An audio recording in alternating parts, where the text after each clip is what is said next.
Salut, aujourd'hui je vais vous donner mon pronostic sur ce premier quart de finale donc entre l'Atalanta et le PSG. Alors attention, cette saison c'est vraiment très différent. Déjà ça se joue au mois d'août, ça va se jouer en une seule manche, sans spectateurs et sur un terrain neutre, en l'occurrence ici à Lisbonne au Portugal. Atalanta est une des surprises de cette Ligue des Champions, il s'était déjà qualifié pour les quarts de finale au mois de mars, donc ça va être son premier match, pas comme certaines équipes qui ont déjà joué. Atalanta s'était qualifié facilement en battant Valence 4-1 et 4-3. Ensuite, nous avons le PSG qui avait réalisé un match moyen lors du match aller à Dortmund en perdant 2-1, mais a malgré tout réussi à renverser la vapeur au parc en gagnant 2-0 malgré un des premiers matchs à huis clos et donc un désavantage.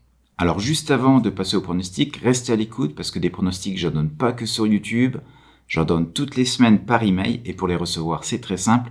Il vous suffit de cliquer sur le lien pronostic offert qui se trouve juste en dessous de cette vidéo. Ensuite, je vous rappelle, je vais donner mon pronostic sur chaque match de Ligue des Champions jusqu'à la finale. Donc si ce n'est pas encore fait, pensez à vous abonner, pensez à activer la cloche de notification pour être averti dès que je publie une nouvelle vidéo. L'analyse, c'est maintenant. Alors comme d'habitude, je vais regarder ce que chacune des équipes a fait durant la saison dans son championnat respectif. Donc Atalanta finissent 3e à 5 points de la Juve. Excellente saison, ils sont déjà qualifiés évidemment pour la prochaine Ligue des Champions. Atalanta, c'est surtout la meilleure équipe de la Serie A avec 98 buts. À titre indicatif, c'est mieux qu'une équipe comme Liverpool et c'est quasi aussi bien que Manchester City ou même le Bayern.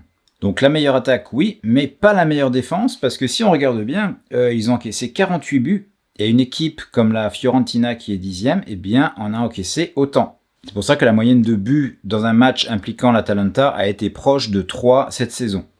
Alors, Atalanta a perdu son dernier match, c'était contre l'Inter, sans doute parce qu'ils avaient déjà la tête à la Ligue des Champions. Ils savaient très bien que la place pour la Ligue des Champions l'année prochaine était déjà acquise, donc je ne vais pas trop tenir compte de cette défaite. Maintenant, concernant Paris est champion, évidemment, dans une saison qui a été écourtée puisqu'elle s'est terminée le 29 février. Mais Paris avait déjà 12 points d'avance sur le second, donc on peut penser que la victoire n'allait pas leur échapper. En plus d'être champion, le PSG a remporté 2 autres trophées durant l'été. C'était la Coupe de la Ligue et bien sûr la Coupe de France. Donc possibilité d'aller chercher le quadruplé, ce qui serait historique évidemment. Mais avant ça, c'est sûr qu'on va se poser quelques questions puisque comme Lyon, il n'y a pas eu de compétition officielle pendant plusieurs mois. On a vu que pour Lyon, ça n'a pas été un problème au final puisqu'ils se sont qualifiés pour les quarts de finale. Et voyons un peu comment le PSG s'est préparé. On peut voir qu'au mois de juillet, il y a eu 3 matchs amicaux avec de très gros cartons, 9-0 contre le Havre, 7-0 contre une équipe de Belgique et 4-0 quand même contre le Celtic.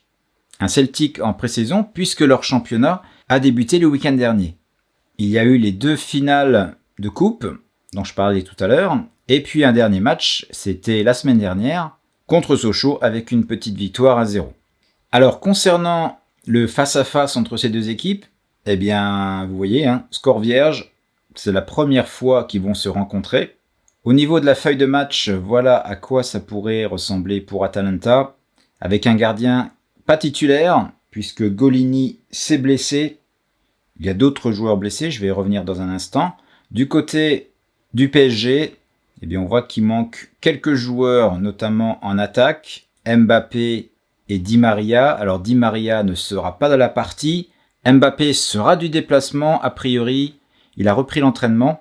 Je pense pas qu'il débutera le match, mais je le vois bien rentrer en deuxième mi-temps. Surtout si ça se passe mal pour PSG. Donc justement, les blessés, les voici. Il y a Ilicic du côté de Atalanta, le 3e meilleur buteur avec 15 buts cette saison. Mais disons que c'est pas une catastrophe pour Atalanta puisqu'il y a le duo colombien avec Luis Muriel et Duvan Zapata qui ont tous les deux marqué 18 buts chacun cette saison. Donc niveau attaque, c'est pas le souci pour Atalanta. Et donc du côté de PSG, comme je le disais tout à l'heure, Di Maria sera absent, Verratti également et Mbappé incertain. Alors niveau Paris, le PSG est favori, bon pas super favori non plus puisqu'on a une cote autour de 2. Ça notamment dû à l'absence de certains joueurs importants dont je viens de parler. Donc c'est sûr que moi ça me pose un problème quand même. Et j'ai décidé sur ce match de jouer plus sur le nombre de buts.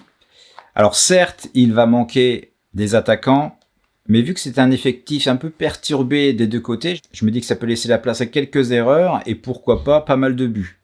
Donc je vais partir sur le nombre de buts. Et pour moi, ce sera un over 2.5 buts. Alors, j'ai une cote ici à 1,54. Ça, c'est sur Pinnacle. On peut la voir un peu plus haute sur Betfair. Elle est à 1,61. Sur un bookmaker comme Unibet, le plus de 1,5 but est à 1,50. Donc, quand même un peu plus bas. Alors, dites-moi, quel est votre pronostic sur ce match? Pensez-vous que le PSG va continuer son chemin en Ligue des Champions? Quant à moi, je vous invite à aller voir les 2 autres vidéos que vous trouverez ici sur le côté. Vous y trouverez, j'espère, des éléments qui vont vous aider dans vos paris tous les jours. Quant à moi, je vous retrouve très vite avec Leipzig contre Atlético. Ciao!